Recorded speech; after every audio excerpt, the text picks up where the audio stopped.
Programme के निमित्त हमारे बीच में परम आदरणीय, परम श्रद्धेय राजयोगिनी चक्रधारी दीदी जी हमारे बीच में पहुंचे हैं।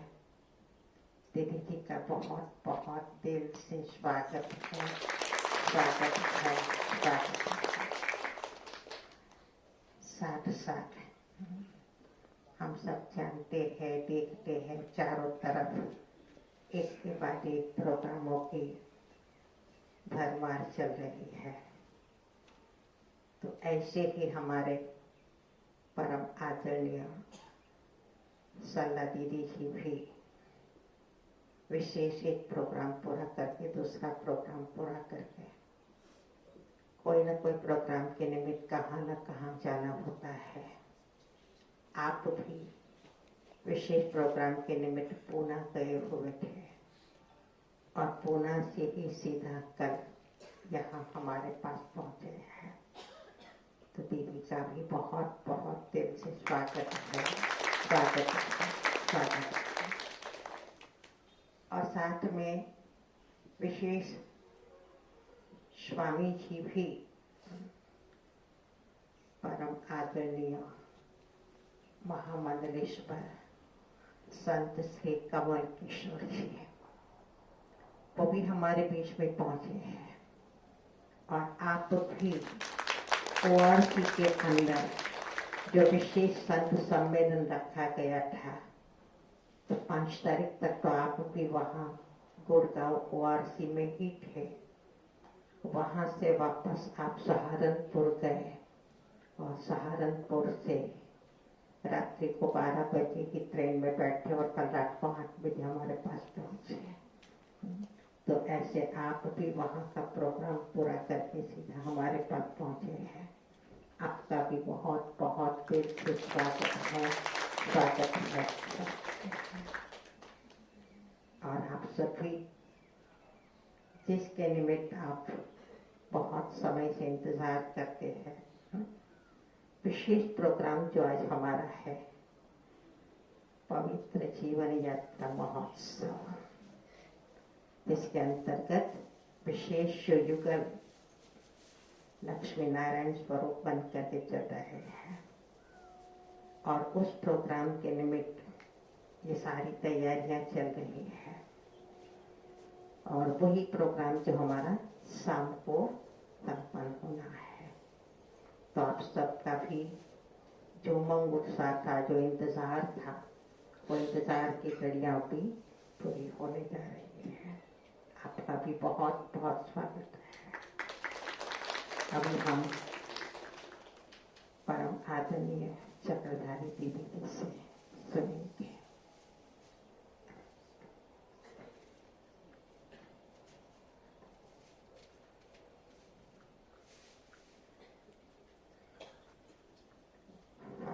बहन दीदी जी का तिलक और गुलदस्ते से स्वागत करेंगे। साथ में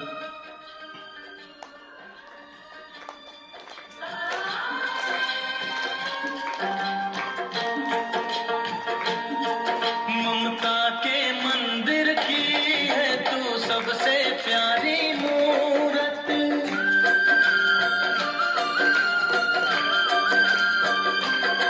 ममता के मंदिर की है तू सबसे प्यारी मूरत। भगवान नजर आता है जब देखे तेरी सूरत। जब जब दुनिया में आए तेरा ही आंचल पाए। जन्मों की दीवारों पर हम प्यार अपना लिख जाए।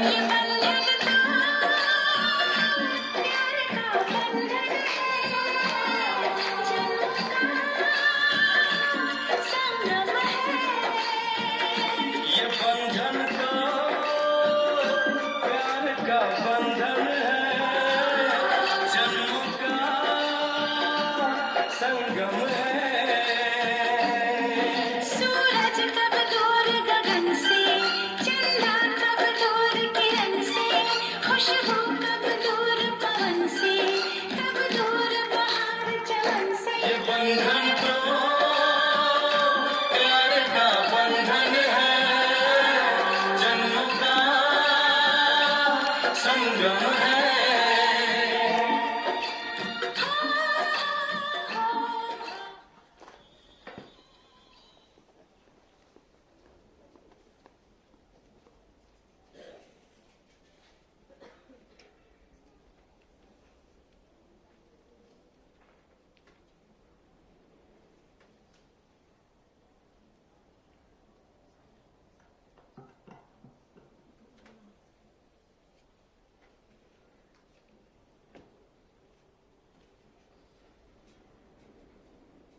ओम शांति।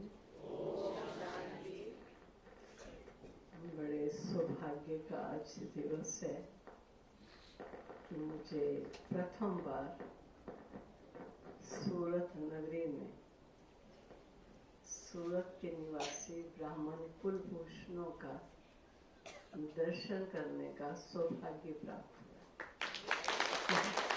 ये कहते आप पहले भी आए थे, वो मुझे भूल गया है, क्योंकि शायद कई वर्ष हुए होंगे तब आए थे। कहाँ आए थे? City light. अच्छा, वो कोई जगह होगी। अब वहां जाऊंगी तो याद आ जाएगा, हाँ ये जगह देखी थी। बाकी आप में से किसी ने मुझे सूरत में देखा है? कोई? इसलिए फर्स्ट टाइम में आई हूँ। 2008 में आई। अच्छा, अभी एक तो नुमाइंदा निकल आया जो उस समय का था। वास्तव में आपने भी किसी ने देखा भी होगा तो विस्मृति हो जाती है, और नए नए ब्राह्मण परिवार आते हैं और एक्सपेंशन होती चली जाती है, नए नए सेंटर्स खुलते जाते, और बहुत से बच्चे शिफ्ट होकर एक जगह से दूसरी जगह भी चले जाते। अब दिल्ली में हमारे पहले संत समागम प्रोग्राम था, तब भी मेरा कहीं अन्य स्थान पर प्रोग्राम पहले से ही बना हुआ था। और अभी सालगिरह है वार्ष से, तब भी मैंने उनको कहा मेरा यहाँ का आने का प्रोग्राम पहले से बना हुआ। हालांकि आशा ने कहा ये क्या, घर का प्रोग्राम छोड़कर आप बाहर जा रहे हो? मैंने कहा बाबा कहते हैं सारा विश्व तुम्हारा घर है, तो मैं अपने घर से घर में ही जा रही हूँ, मैं बाहर के प्रोग्राम में नहीं जा रही हूँ। लेकिन निश्चित किया है तो मैं जरूर जाऊँ, इसलिए मैं फिर यहाँ आई। तो जैसे कितना सुंदर सिस्टम बाबा ने बनाया है कि मैं आपको जो भी सुनाता हूँ, सर्वप्रथम उठो, मेरी याद में बैठो, मेरे से साकाश लो, शक्तियां लो, स्वयं को बलशाली बनाओ और सारे विश्व को ऐसी बलशाली किरणें सर्व को दो ताकि सब आत्माएं भी कमजोरी को तज कर बहादुर बन दिव्यता को जीवन में अपना सके।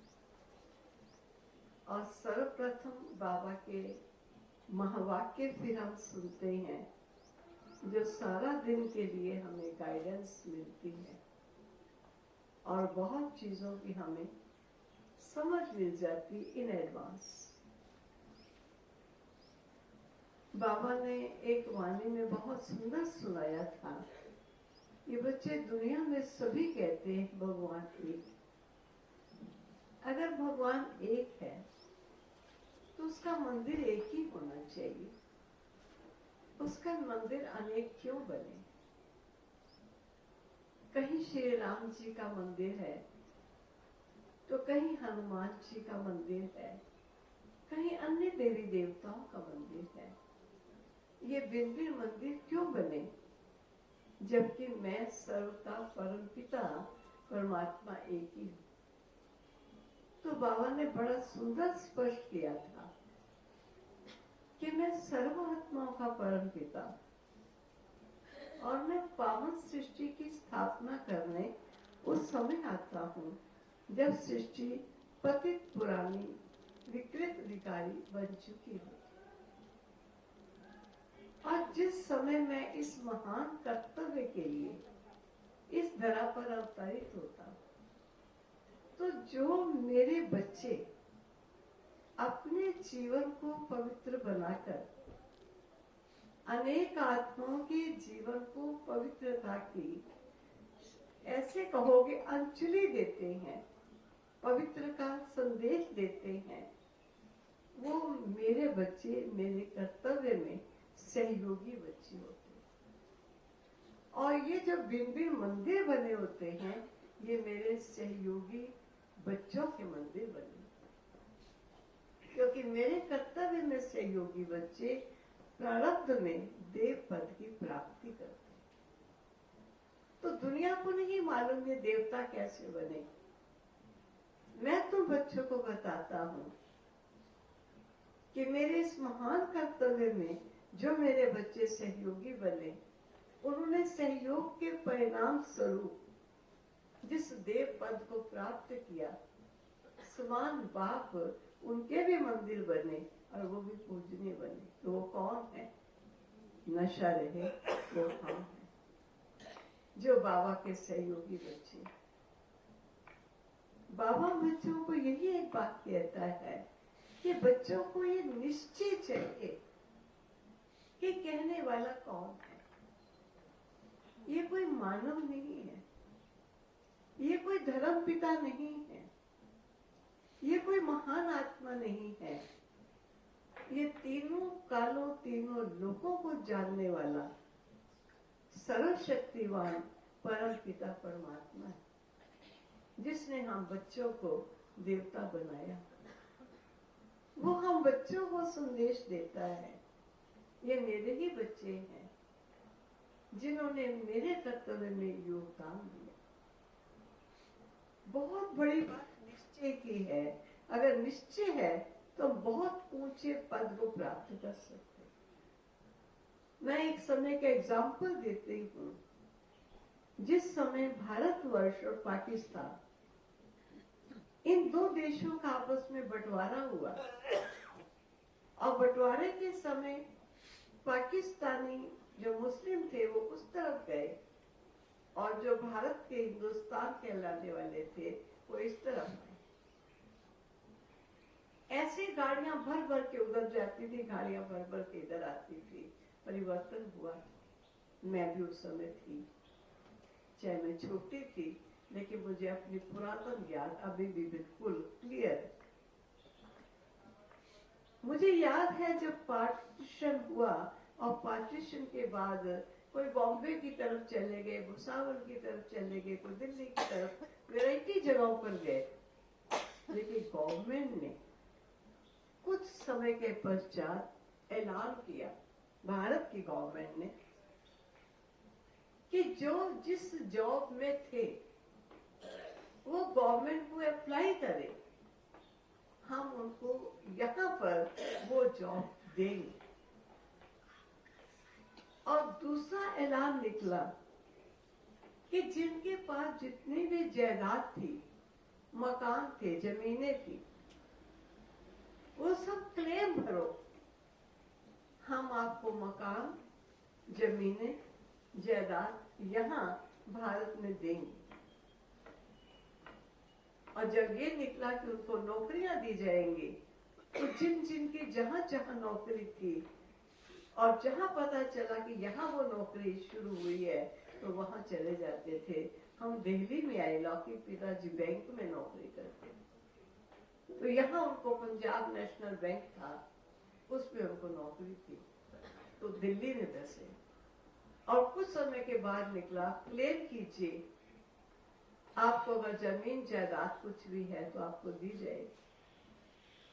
लेकिन कोई ने सोचा अगर चली गई चीज कोई मिलती नहीं है, ये तो केवल मात्र गवर्नमेंट हमको स्थिर करने के लिए इस प्रकार के ऐलान कर देगी, कुछ नहीं मिलेगा। और कोई ने सोचा मिले ना मिले क्लेम कर दो, क्लेम भरने में क्या जाता है। किसी की 1000 गज जमीन थी, उसने 5000 गज लिख दिया। किसी की 5000 थी, उसने कुछ भी नहीं लिखा। किसी ने 200 गज को 2000 लिख दिया। और रियली कुछ समय के बाद गवर्नमेंट ने जिन्होंने क्लेम किया था उनको वो जायदाद दी गई, वो जमीनें दी गई, मकान दिए गए। और हमें याद है कोई जिन्होंने विश्वास नहीं किया, उन्होंने वो गवर्नमेंट के ऑर्डर को भी फाड़ दिया। ये सब लोगों को दिलासे मिल रहे हैं। कोई नहीं इस चीज को जो चली गई वो मिल जाएगी, लेकिन मिल गई। विश्वास तो कोई गरीब हो गए जो वहां शाहूकार थे, वो यहाँ गरीब हो गए क्योंकि विश्वास नहीं किया। और कोई गरीब थे वो यहाँ शाहूकार हो गए क्योंकि उन्होंने काफी लंबा क्लेम भर के काफी बड़ी जायदाद ली। आज बाबा भी हम बच्चों को कहता है यहाँ अन्याय नहीं होगा। लेकिन खास बाबा बच्चों को कहते हैं, बच्चे इस धरती पर देवताओं का वास था और धीरे धीरे कैसे देव आत्माएं अपनी कलाओं को विस्मृत होते चले गए और धीरे धीरे उनका जीवन डाउन होता चला। जो ये गायन हुआ कि देवता वाम मार्ग में चले, उल्टे रास्ते पर चले। अब प्यारे बाबा पुनः इस धरती पर आकर हम बच्चों को क्या कहते? बच्चे, मैं तुम्हें तुम्हारा खोया हुआ देव पद दिलाने के लिए आया। अगर तुमने नंबर 1 श्री लक्ष्मी और श्री नारायण पद पाना है, उसके लिए भी तैयारी करो, क्लेम करो कि हम ये पद पाएंगे। अगर इससे छोटा पद पाना है तो उसका भी क्लेम करो, मैं शाहूकार बनूंगा, मैं प्रजा बनूंगा, मैं ऊंचे से ऊंचे पद का अधिकारी बनूंगा, सच्चों का बनूंगा, रेता का नहीं। मैं गिरती कला में नहीं, मैं उठती कला में जाऊंगा। लेकिन कोई कहते ठीक है, ज्ञान सुन लेना चाहिए, पद देखा जाएगा, क्या मिलेगा? देखा नहीं जाएगा। बाबा कहते विश्वास चाहिए। उस गवर्नमेंट पर जिन्होंने विश्वास किया वो गरीबी से अमीरी में चले गए। दाता बच्चों को कहता है क्या आपको मेरे ऊपर विश्वास नहीं? मैं तीनों कालों को जानने वाला, तीनों लोगों को जानने वाला सत्य पिता, मैं आप बच्चों को बताता हूँ कि आप कभी विश्व के मालिक थे। आपकी संस्कृति ऊंच थी, आपके संस्कार दिव्य थे, अलौकिक थे, आपका जीवन श्रेष्ठ था। लेकिन आज वो श्रेष्ठता जीवन में नहीं रही। मैं उसके लिए ईश्वरीय विश्वविद्यालय की स्थापना करके तुम्हें पुनः मनुष्य से देवता कैसे बना जाता है उसकी पढ़ाई पढ़ाता, और वो पढ़ाई पढ़ा करके तुम्हें उस पद पर लाता हूँ जिस पद से तुम बच्चे नीचे गिरे हो, उन्हें तुम्हें उसी पद पर ले जाओ। अब बाबा कहते हैं कई बच्चे ज्ञान सुनते हैं, लेकिन ये निश्चय नहीं है कि हम देव पद को प्राप्त करेंगे। हम इतने ऊंचे पद की अधिकारी आत्मा थी, हमारा अधिकार माया रावण ने छीन लिया है और दाता हमें पुनः वो अधिकार देने के लिए आया है। हम फिर से उस अधिकार को लेने के लिए ज्ञान और योग की पढ़ाई पढ़ के अपने जीवन को बलशाली बना करके संस्कारों का परिवर्तन करने की विद्या ले रहे हैं। बाबा कहते हैं कितना नशा और कितनी खुशी होनी चाहिए, पढ़ाई के लिए कितना विश्वास होना चाहिए, कितनी नियमितता होनी चाहिए। ऐसा नहीं कभी सुन ली तो सुन ली, ना सुना तो ना सही, नहीं, निश्चय जानिए तुम ही देव थे, तुम ही देव बनो। और कई बार बाबा कहते हैं बच्चे आवाज नहीं सुनते हो, आवाज नहीं सुनते हो। जिस पर मैं अपना एक एग्जाम्पल देती हूँ, शायद कुछ ने कभी सुना भी हो। एक बार मेरे मन में आया कि क्लास होती है, क्लास से पूर्व मैं बाबा के कमरे में, जब साकार बाबा थे तो मैं बाबा के कमरे में जाऊंगी और बाबा को गुड मॉर्निंग करने के बाद ही क्लास में जाऊंगी। तो मैं लगभग 4-4:15 बजे होंगे। उस समय 4 बजे का योग निश्चित नहीं था। उस समय यही कहते थे बाबा, बच्चे योग का टाइम नहीं, ये तो प्रतिपल प्रति क्षण मन में बाबा को याद करने का समय है, कोई याद का समय निश्चित नहीं। लेकिन धीरे धीरे बाबा ने थोड़ा बच्चों को निश्चित करके दिया, क्योंकि बच्चे अलबेले हो जाते हैं। तो मैं जब 4-4:15 बजे बाबा के कमरे में गई तो मैंने क्या देखा, बहुत मध्यम लाल लाइट थी, बाबा के कमरे में जल रही थी और बाबा खटिया पर बैठे थे और टांगे ऐसे लटकाए हुए ऐसे बैठे थे। ऐसा प्रतीत हो रहा था कि बाबा बैठे खटिया पर हैं लेकिन जैसे बाबा कमरे में है नहीं, कहीं और है। बहुत कमरे में इतनी शांति का वातावरण था। तो मैं दहलीज थोड़ी थी इतनी ऊंची, जिस दहलीज को पार करके हम बाबा के कमरे में अंदर जाते थे। मैं अंदर तो चली गई, लेकिन बाबा की इतनी शांतिमय स्थिति में बैठा देख करके मुझे दिल नहीं हुआ कि मैं आगे बढ़कर ये कहूँ गुड मॉर्निंग बाबा। ठीक नहीं लगा, मैं खड़ी रही और मन में ये धुंध रहा कि वापिस चली जाऊं या आगे बढ़। अगर मैं वापिस जाती हूँ तो लगता है ये भी बाबा को डिस्टर्ब करना है, और अगर आगे बढ़ती हूँ तो ये भी ठीक नहीं लगता, बाबा की ऐसी उच्चतम स्थिति को मुझे डिस्टर्ब नहीं करना। तो मैं इसी द्वंद में खड़ी हूँ। कुछ क्षणों में मुझे बाबा ने इशारा करके ऐसे करके मुझे बुलाया। मैं बड़े धीमे कदमों से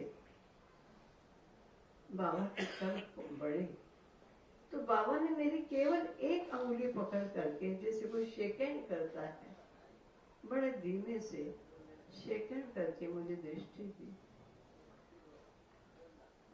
दृष्टि देते हुए बहुत मध्यम आवाज में पूछा, बच्चे रात को नींद आई थी? मैंने कहा, जी बाबा, बहुत अच्छी नींद आई थी। क्योंकि उस समय हरियाली हरियाली ज्यादा होती थी, चारों तरफ पहाड़ होते थे, मच्छर बहुत होते थे, और बहनें रात को सामग्री लेकर कमरों में सामग्री का धुआं देती थी ताकि सभी आराम से सो सके।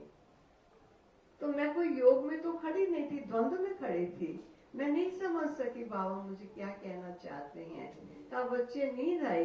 मैंने कहा, बाबा बहुत अच्छी नींद आई। तो बाबा ने कहा, बच्चों को नींद आनी नहीं चाहिए। अब मैंने तो आई भी नहीं कहा, मैंने तो बहुत अच्छी आई कहा। तो मैं चुप हो गई जब बाबा ने कहा नींद आनी नहीं चाहिए। तब बाबा ने कहा, इस बाबा, शिव बाबा कहता है, इस बाबा, ब्रह्मा बाबा कहता है, कई बार रात को नींद नहीं अच्छी आती, बहुत दुखी, परेशान और अशांत आत्माओं की आवाजें इस बाबा को कानों में सुनाई देती। उन आत्माओं को मैं साकाश देता हूं, जहां भी है वो शांत हो जाए, सुखी हो जाए। बच्चे, तुम बच्चे इन दुखी, अशांत, परेशान आत्माओं की आवाजें नहीं सुनते। मैं तो चुप रही। बाबा ने कहा, जब तुम बच्चों के हृदय में सर्व आत्माओं के लिए रहम आएगा, तरस आएगा, प्यार होगा, अपनत्व की भावनाएं, अपनेपन की भावनाएं होंगी, तब तुम बच्चों को दुखी और अशांत आत्माओं की आवाज सुनाई दे। तब तुम जहां भी बैठे हो, मुझ पिता से शक्ति लेकर, कृष्ण बाबा कहता है उस पन द्वारा, मुझ पिता से शक्ति लेकर सर्व विश्व की आत्माओं को शक्तियों का योगदान दो। बच्चे बहुत अशांत हैं, बहुत दुखी आते हैं। और लास्ट जब अव्यक्त बोल बाबा के चलते थे, लास्ट मुरली में उस सीजन की बाबा ने खास कहा था, योग के साकार देने का समय निश्चित कर। बहुत सी आत्माएं अपने इष्ट को याद करती, हमारे दुख हरो, हमें सुख दो, हमारी झोली भरो, हमें शांति दो। दाता कहते हैं वो इष्ट आत्माएं और नहीं, वो तुम ही थे। तुम्हें वो बच्चे हो जिन्होंने मुझ पिता को पहचान कर मेरे से अपना नाता जोड़ा। और मेरे से वो शक्तियां लेकर के मेरी सर्वात्मा रूपी बच्चों को जो सारे विश्व में फैली हुई हैं उन्हें ये योग का साकार। तो बाबा ने कहा था टाइम निश्चित कर, सारे दिन में कोई भी एक टाइम हमें योग का साकार विश्व की आत्माओं को देना है। बहुत गहन राज बाबा ने स्पष्ट किया था। मैं क्यों कहता हूं कि सर्व विश्व की आत्माओं को साकार दो, शक्ति दो और उनको अपना मित्र बनाओ, किस लिए कहता हूं? तब एक महीने में बाबा ने बहुत सुंदर स्पष्ट किया था, बच्चे समय ऐसा आएगा लाखों लाखों करोड़ों आत्माएं इकट्ठी शरीर छोड़ेंगी, मुक्ति का द्वार अभी खुला नहीं होगा। गर्भ में संतान पैदा होने, गर्भ में जाने बंद हो जाएगी। साइंस के इस कदर कैसी सुन।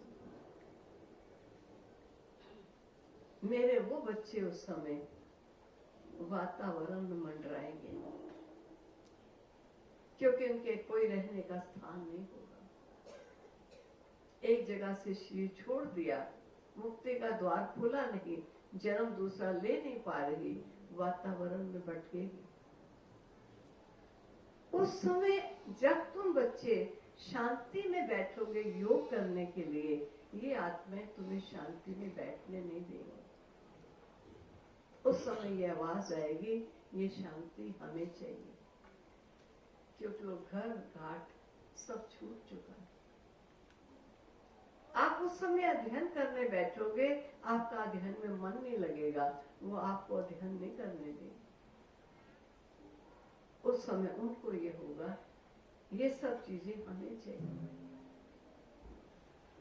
तो बाबा ने कहा मेरे बच्चे भी समझते हैं, कोई बात नहीं, जब ऐसा समय आ जाएगा हम योग लगा लेंगे, ज्ञान सुन लेंगे। बाबा कहते जब ऐसा समय आएगा तब योग नहीं लगा सकोगे, ज्ञान नहीं सुन सकोगे, सुनना चाहते हुए भी नहीं सुन पाओगे। आत्माओं की सूक्ष्म अड़चन आके सामने ऐसे नहीं बोल रही, लेकिन सूक्ष्म में वो आत्माएं अपना प्रभाव डालें। उससे पूर्व बाबा बार बार बच्चों को आग्रह करता है कि बच्चे सर्व विश्व की आत्माओं को मेरे से योग शक्ति लेकर के उन आत्माओं को योग का साकार दो, ताकि वे आत्माएं तुम्हारे मित्र बन जाएं और मित्र बनी आत्माओं को लास्ट में ये आत्माएं जब वातावरण में मंडराएंगे वो कष्ट नहीं देंगे। इस ऐसा समय आने से पूर्व बच्चों को अपने को भी तैयार करना है और विश्व की आत्माओं को भी तैयार। ओम शांति। क्योंकि अभी तो इतना ही है, बाद में बहुत बहुत धन्यवाद आदरणीय दीदी जी का। अभी हमारे बीच में आदरणीय स्वामी जी भी उपस्थित है। स्वामी जी भी अपनी तरफ से अपनी शुभ प्रेरणाएं 2 मिनट में देंगे।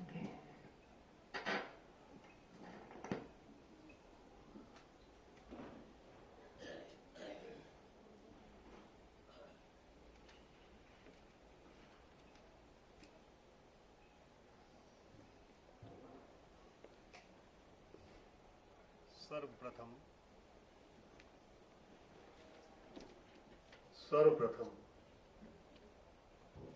सर्वधनाधीश्वर परमात्मा शिव और माता पार्वती को प्रणाम करते हुए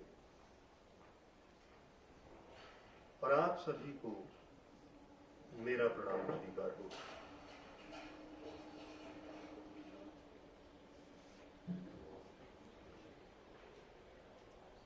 आज बाबा ने मुरली में बहुत अच्छी अच्छी बातें कही। विश्वास,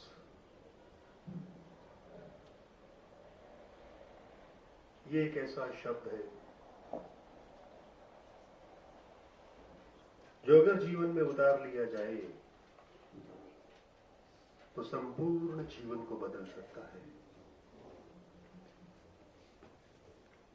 विश्वास लेकिन किस पर? उस परमात्मा पर, भगवान शिव पर।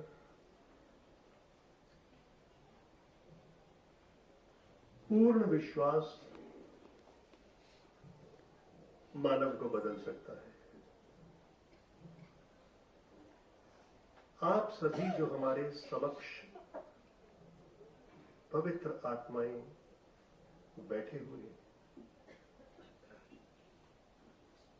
सर्वोच्च शुभता को प्राप्त, पवित्रता को प्राप्त आदरणीय बहन जी हमारे साथ मंच पर और सामने बैठी हुई है। इनकी संज्ञा ऐसे ही है जैसे कोई दीप प्रज्वलित हो और वो रोशनी दे रहा हो।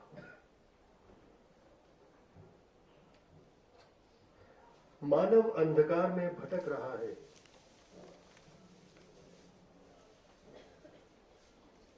वैसे ही है जैसे 1000 दिए सामने पड़े हुए हों, उनमें तेल भी है, बाती भी है, लेकिन वो प्रज्वलित नहीं। क्या वो रोशनी दे पाएंगे? तो करना क्या है? प्रज्वलित दिए को बुझे हुए दिए के साथ स्पर्श करवाना है, छुआना है, तो दूसरा दिया भी रोशनी देने लगता है। पहले दिए ने कुछ दिया क्योंकि उसका नाम ही ये दिया, तो क्या देने से उसकी रोशनी कम हो गई? दुगनी हो गई। फिर तीसरे दिए को दिया, फिर चौथे को दिया, हजारों दियों को प्रज्वलित कर दिया, तो रोशनी हजारों गुना बढ़ गई। हमारी बहनें, हमारी दादियां और आप सब लोग, बाबा ने संदेश दिया है कि आप सब के सब प्रज्वलित दिए हैं, रोशनी को फैला रहे हैं चारों तरफ। जाइए, आसपास की आत्माओं को जो बुझे हुए दिए हैं उन्हें प्रज्वलित कीजिए, ताकि प्रेम की रोशनी को, प्रेम की सुगंध को विश्व में चारों ओर फैलाया जा सके।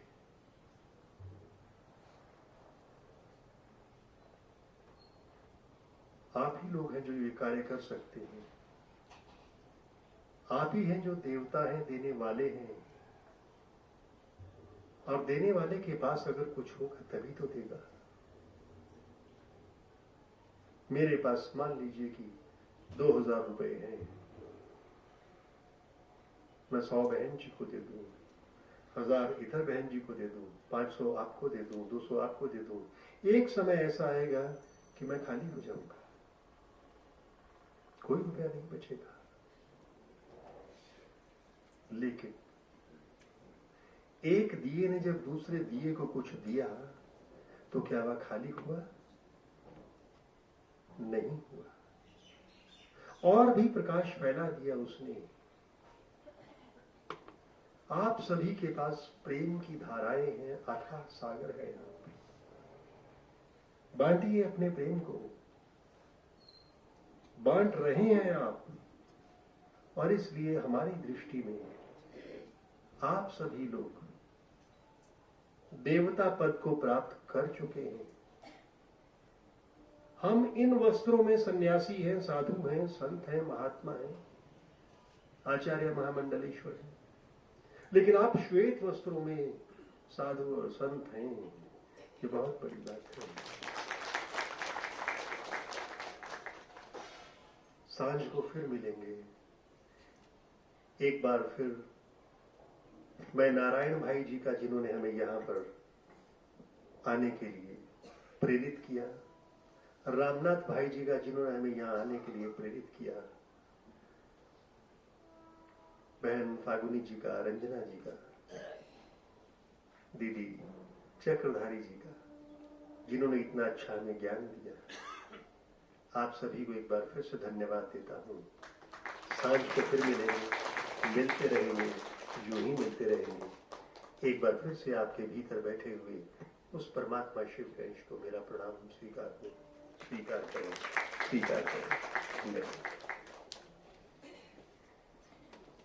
स्वामी जी आपका बहुत बहुत धन्यवाद। अपनी विशेष आप सोच रहे कि कहाँ से आ गए हो, लेकिन एक के बाद एक कुछ न कुछ वंडरफुल चीज हमारे बीच में आती रहती है। तो आज हमारी ऋषि बहन का बर्थडे है, तो उनका भी एक अंदर में था कि हमारी चक्रधारी दीदी की, सरला दीदी की सब आ रहे हैं, तो अभी मैं उनके हाथों से ही अपने केक भी कटवाएंगे। और इसलिए हाँ, केक खिलाएंगे, काटेंगे भी, खाएंगे भी, और आप सबको भी खिलाएंगे। ऐसे नहीं यहाँ पर पूरा होगा। तो विशेष आप सबको भी केक मिलेंगे। तो खास ऋषि बहन का बर्थडे है, तो उसके बर्थडे के निमित्त ये केक कटिंग होगा।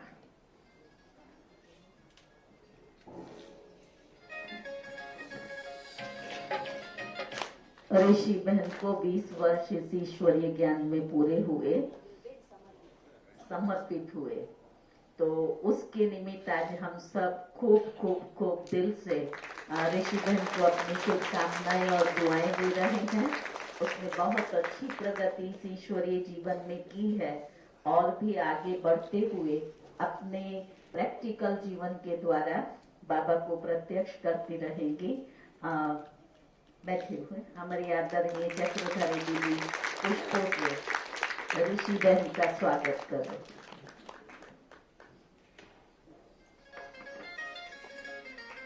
हम सब भी हैप्पी बर्थडे ऋषि बहन बोलिए, हैप्पी बर्थडे ऋषि। तू जहां में सच्चा सोना है, वो तो सबकी तरह तेरा होना है। तुझे देख के मन को चैन मिले, तू फूल है वो जो सदा ही खिले। तू जहां में सच्चा सोना है, वो तो सबकी तरह तेरा होना है। तुझे देख के मन को चैन मिले, तू फूल है वो जो सदा ही खिले। देख के तुमको दिल ही दिल में आज सभी हर्षाए। 100 साल तुम और जियो है दिल की यही दुआएं। जन्मदिन की लाखों शुभकामनाएं, लाखों शुभकामनाएं, लाखों शुभकामनाएं। Wish you happy birthday and wish you divine birth. You are God's voice and you are God's heart. And you are God's ऋषि बहन की लड़की की अनमोल माता हो जी तुम है। उस रब के लिए, जागीर हो तुम हम सब के लिए। दिल के दरिया का मोती हो,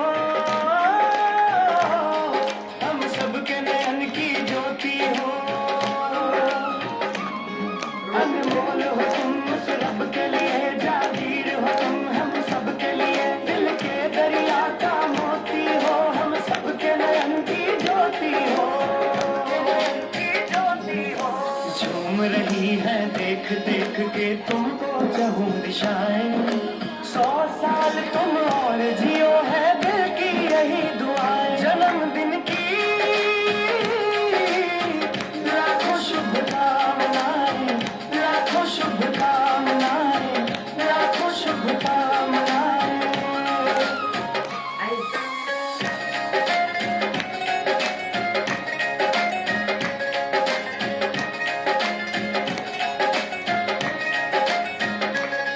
तेरी कायम ये मुस्कान रहे, ओ तेरे साथ सदा भगवान रहे। महफूज रहे तेरी सांसें, है तेरे लिए यही अरदासें।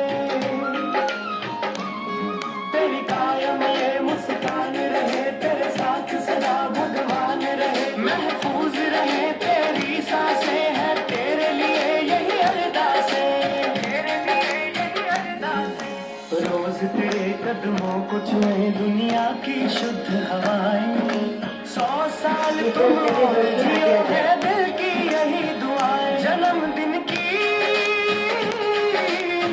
लाखों शुभकामनाएं लाखों शुभकामनाएं लाखों शुभकामनाएं जन्मदिन की लाखों शुभकामनाएं लाखों शुभकामनाएं लाखों शुभकामनाएं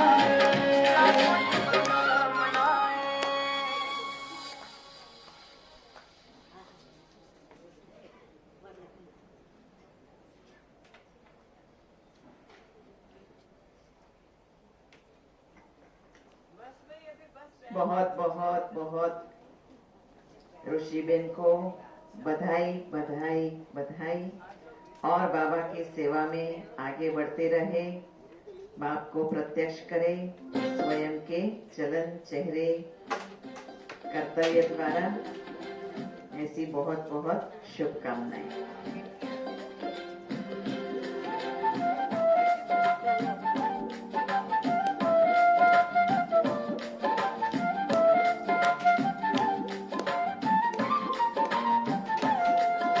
बधाई हो बधाई शुभ दिन की बधाई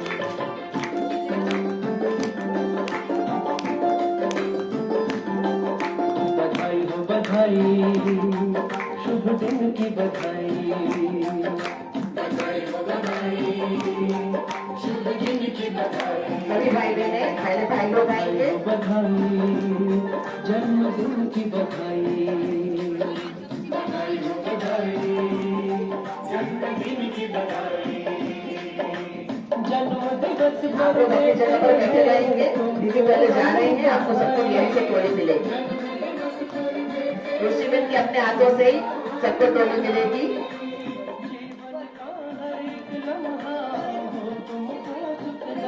अभी अभी तो बैठे रहेंगे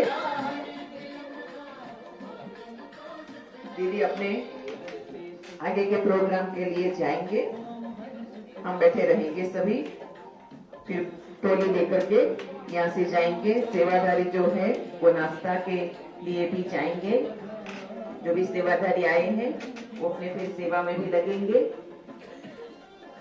तो आपको जो भी यहाँ से फिर इंस्ट्रक्शन मिलेगी उस अनुसार आप लोग करेंगे